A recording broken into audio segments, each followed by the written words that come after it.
Magandang gabi po sa inyong lahat.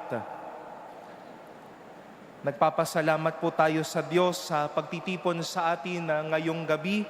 And as I've said a while ago, tonight we begin the celebration of the solemnity of Saints Peter and Paul, which we will be celebrating from today until tomorrow evening, tomorrow the 29th of June. And in this Eucharist, we lift our prayers all together. First, for our support to the Holy Father. Later on, there will be a second collection for the apostolate of His Holiness.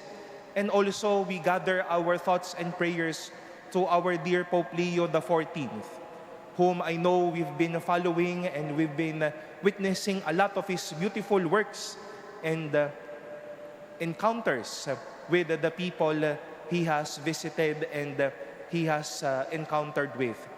Our prayers and thoughts goes to the Holy Father, Pope Leo XIV. And we also pray in a special way for his representative here in the Philippines, our dear Apostolic Nuncio, His Excellency Charles J. Brown. And you may ask me, Father, is this a Sunday Mass? No? Opo, Sunday Mass pa rin po ito. No? You don't need to go and find another church where you can find a priest wearing green, because tonight or later this afternoon, all Masses are the celebration of the solemnity of Saints Peter and Paul. Father, is my Sunday obligation fulfilled? Yes, no? Because you are here celebrating the Eucharist. No? Kaya relax lang po kayo. No? Baka ho nagulat kayo, ba't nakapula si Father? No? As I've said, we begin today the solemnity of Saints Peter and Paul. If you were able to listen closely to the readings that we have for this Vigil Mass, we can at least see a perfect itinerary and even perfect experience of someone who would like to grow and to be great. Dakilang mga tao at santo, sina San Pedro at San Pablo. Romans, from this evening until tomorrow, will indeed celebrate a great feast, for they got to have Peter and Paul to be an example and an inspiration of their faith. They were great ones, but their life comes in this itinerary and experience. An experience of falling down, an experience of their hands raised up, and an experience of them being raised up and then would continue the journey. Those three, shall we say, roadmap or itinerary or experience of greatness, from falling down to rising up. This first reading from the Acts of the Apostles, Peter and John encountered a crippled man from birth who was staying outside the temple. And Peter recognized in him that he had no silver nor gold to help this man. Pero ang isang natatanging mayroon siya ay yung kapangyarihan ni Jesus na muling nabuhay. This man fell down. Through the words of Peter, the man's hands was raised, and eventually he was healed. And maybe Peter also saw in that man his life then.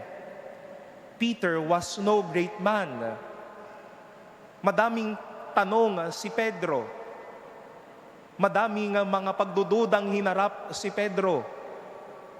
Marahil malabo para sa kanyang mata, sino ba ito si Jesus? He too was a sinful man. He knew how it is to be like a crippled man unnoticed by anyone, weak in all aspects of life, set aside by people who must love him. But Peter also remembered how he raised his hands and how the Lord raised him up for a new life. In our second reading today, we've heard a lot more confession of St. Paul's back then life. Pinaalala sa atin kung paano o sino nga ba siya noong mga unang panahon. Paul said to the Galatians, "You heard of my former way of life in Judaism, how I persecuted the church of God, how I wanted that no one must believe Jesus any longer." That's falling down. We have this great man, Paul, who was known to be a killer of Christians. But then Paul believed that this itinerary to greatness began with that experience of him so down, of him so little, but the Lord raised him and made him great. And when Peter encountered Jesus in our gospel today, Jesus reminded Peter that when you grow up, you will just stretch out your hands and the others would lead you wherever you do not want to go. Babagsak ka rin, pero hahayaan mong idala ka ng mga kamay sa mga lugar na marahil hindi mo gusto, pero para naman sa kabutihan mo. We celebrate today great icons of Christian faith, Peter and Paul. But their life began something or someone from a gruesome life, from a very down experience of life, from being nothing, from being nowhere to go. But now, here we are, celebrating their greatness. Sino ba naman ho dito sa atin ang magsasabi sa akin ngayong gabi, ayoko naman pong maging dakila, Father. Ayoko naman pong lumago. Ayoko naman pong umangat-angat. Sino ho dito ang magsasabi niyan ngayon? Na ayaw niyang lumaki, ayaw niyang lumago, ayaw niyang maging the better me of myself. All of us. Mula sa mga pinakamatanda na marahil madami nang naranasan sa buhay na ito, hanggang sa pinakamusmos na mga kasama ninyo ngayon, I bet and I believe all of us would like to be great. But mind you, my dear brothers and sisters, walang mga dakilang taong nagsimulang magaling na sila. Walang mga CEO na naging CEO agad, first day pa lang ng office.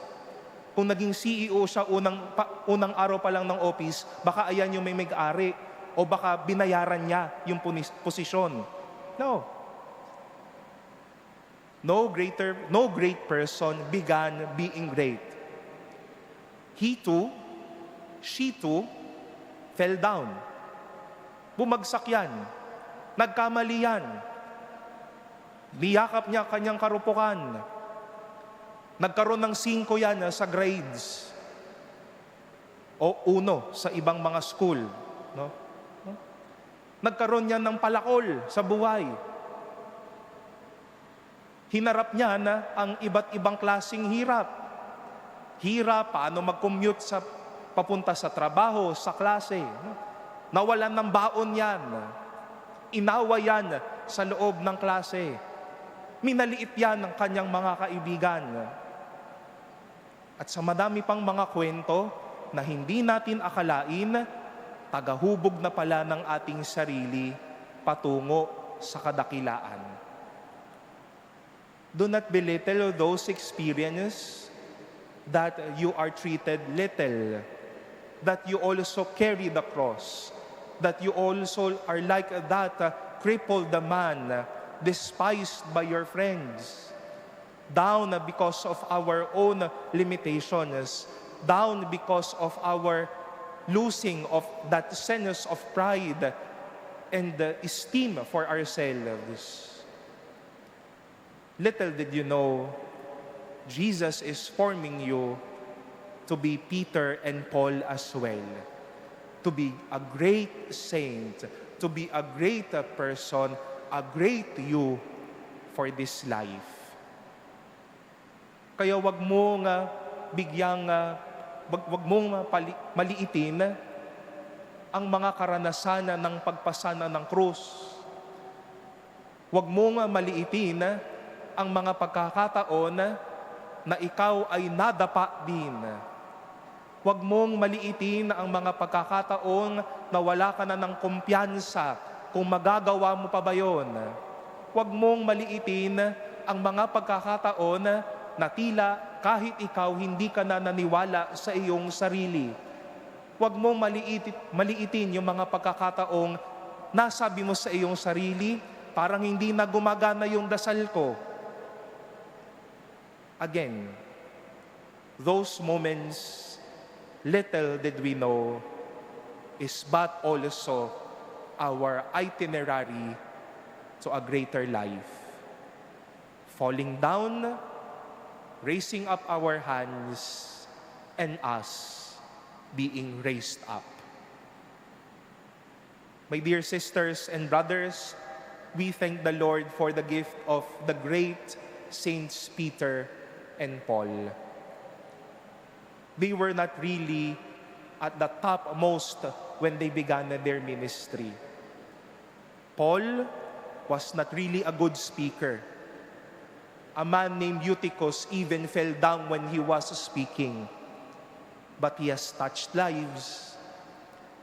Peter doubted the many apparitions of Jesus when he was walking on the water, when he appeared during that Easter days, those Easter days. But Peter was named Rock of the Church, to where the Lord entrusted the keys to heaven. And maybe you, who may be so little, who may have sometimes doubted himself, who may have fallen many, many times, who may have faced the cross for so long in this life, you may be next in line to be a great, like Peter and Paul, an instrument of Jesus of good news, and a bearer of love of Jesus to everywhere you go.